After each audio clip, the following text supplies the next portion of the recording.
Time. We use it every day. It is the basis of most of our calculations. But what is it? How do you define it?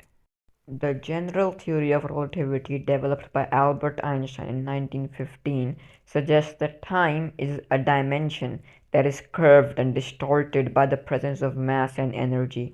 The curvature of spacetime is what causes objects to experience the force of gravity. For example, the Earth moves in a curved path around the Sun because the Sun's mass warps spacetime, causing the Earth to follow a curved trajectory. The theory also predicts that the passage of time can appear to be different for observers in different reference frames or in different gravitational fields. For example, time passes more slowly in a stronger gravitational field, a phenomenon known as gravitational time dilation. Imagine that a train is moving at the speed of light. Inside the speeding train, Bob shines a light beam directly up and down. Bob measures the time it takes for the light to be reflected back to him as the distance straight up and down divided by the speed of light. On the platform, Pat observes the beam traveling diagonally.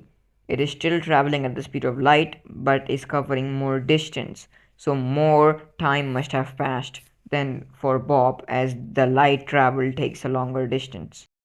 We have discovered that black holes bend time and space. So does every celestial object in the universe. Black holes are the MVPs of slowing down time. Everywhere you go, you experience time differently. This points towards the conclusion that time is relative. If you are near a black hole, time is way slower than on Earth.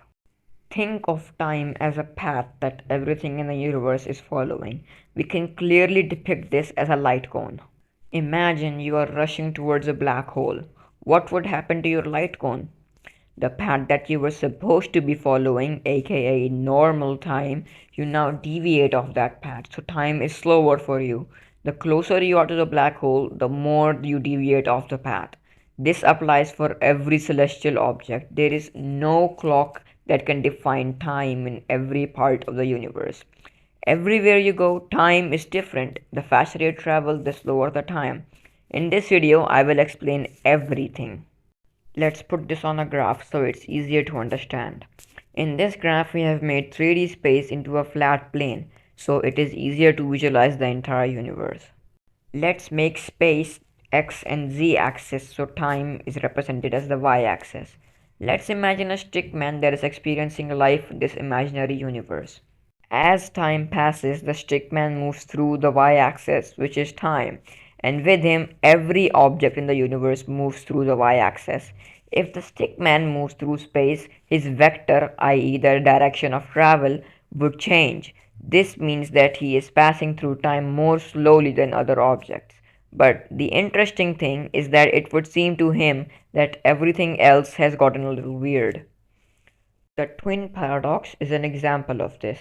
There are two newly born twins. One of them is placed in a spaceship which travels at the speed of light for 5 years and comes back, while the other is on Earth. The twin traveling at the speed of light would be 10 years old, but the twin on Earth would be close to 20. In other words, the universe doesn't wait for anyone, it moves on. The faster you go, the slower the time. Every object in the universe is moving through time, leaving the past and moving towards the future.